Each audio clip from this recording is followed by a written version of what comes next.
মাধবদীতে বাবার কাছ থেকে ছিনিয়ে নিয়ে ধর্ষণের পর হত্যায় বিএনপি নেতাসহ গ্রেপ্তার ৫ জন।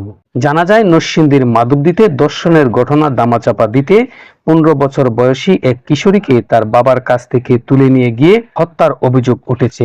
এ জঘন্য হত্যাকাণ্ডের ঘটনায় নিহতের মা বাদী হয়ে থানায় মামলা দায়েরের পর পুলিশ রাতেই অভিযান চালিয়ে ৫ জনকে গ্রেফতার করেছে। এর মধ্যে ইউনিয়ন বিএনপির এক নেতা ও তার ছেলে রয়েছে। নিহত কিশোরীর নাম আমেনা আক্তার। সেই পরিবারের সঙ্গে মাধবদীর খালপাড় এলাকায় ভাড়া বাসায় থাকত। নিহতের পরিবার ও স্থানীয় সূত্রে জানা গেছে, গত ১৫ দিন আগে স্থানীয় বকাটে নূর মোহাম্মদ নূর এর নেতৃত্বে একটি দল আমেনাকে তুলে নিয়ে গিয়ে ধর্ষণ করে এবং পরবর্তীতে বিষয়টি স্থানীয়ভাবে মীমাংসা করা হয়। গত বুধবার আমেনার বাবা আশরাফ হোসেন তাকে নিয়ে খালার বাড়ির উদ্দেশ্যে রওনা হন। পথিমধ্যে মাধবদীর বড়ইতলা এলাকায় পৌঁছলে ৫ জন যুবক জোরপূর্বক আমেনাকে তার কাছ থেকে ছিনিয়ে নিয়ে যায়। পরিবারের লোকজন অনেক খোঁজাখুঁজি করেও ওই রাতে তাকে আর খুঁজে পাওয়া যায়নি।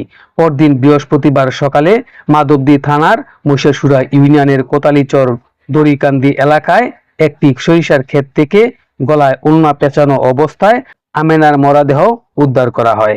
এ ঘটনায় বৃহস্পতিবার রাতে নিহত কিশোরীর মা ফাহিমা বেগম বাদী হয়ে ৯ জনকে আসামি করে মাধবদী থানায় একটি হত্যা মামলা দায়ের করে। মামলার পর পুলিশ বিভিন্ন স্থানে অভিযান চালিয়ে ৫ জনকে গ্রেফতার করতে সক্ষম হয়। গ্রেফতারকৃতরা হলেন মহিষাসুরা ইউনিয়ন ৯ নং ওয়ার্ডের সাবেক ইউপি সদস্য ও ইউনিয়ন বিএনপির সহসভাপতি আহমদ আলী দেওয়ান ও তার ছেলে এমরান দেওয়ান এবং মোহাম্মদ ওবায়দুল্লাহ, আয়ুব আলী ও গাফফার মিয়া। মাধবদী থানার ভারপ্রাপ্ত কর্মকর্তা ওসি মোহাম্মদ কামাল হোসেন জানান, এজাহারভুক্ত ৫ আসামিকে গ্রেফতার করা হয়েছে। বাকি আসামিদের ধরতে আমাদের অভিযান অব্যাহত রয়েছে।